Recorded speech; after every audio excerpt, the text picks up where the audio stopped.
rebound in front. Bedard scores! That's a tip back in front. Rebound score! There's Bedard again from Paul. Winds back across and shoots, scores! That's a tip back in front. Rebound score! There's Bedard again from Paul. Gunther slaps it down. Here's Bedard from a sharp angle. Shoots, scores! Is Connor Bedard disrespecting the world right now? So an interesting thing came up recently, and it's not something I really expected to see, and that's someone being critical of Bedard's goal celebrations at the World Hockey Championships.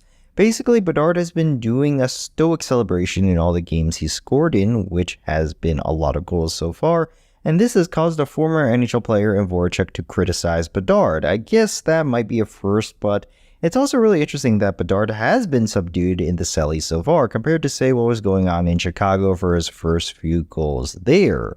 But he's definitely not too subdued in his play, and that's more than just putting the puck in the net.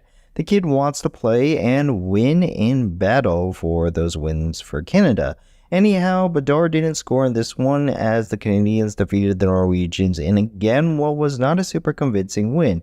Canada had a 2-goal lead that was cut in half thanks to a third period goal from Solberg for the Norwegians, but then Cousins would restore it for Canada, and they'd finish it off with an empty netter to seal it. Not looking incredibly dominant still, but another win in the books, I guess, for the Canadians. Meanwhile, to recap some big tournament action, the biggest story as of late has to be the Austrians upsetting the Finns with a ridiculous 10th of a second left in the game goal. Yes, what on earth? To be one of the top teams in the group 3-2 in regulation. I guess their third period comeback against Canada was a huge statement, and they proved that they may be for real in this game, carrying that over. Although it's crazy because the Austrians lost 5-1 to Denmark earlier in this tournament. I guess that just goes to show you how much parity there is now at the international level, especially with a lot of the best in the world from the NHL sitting this tournament out. But good news for Canada is they still control their own fate, as both the Czechs and Swiss have dropped points in the top half of Group A. But now the big games for Canada begin against potent teams like Finland, Czechia, and Switzerland.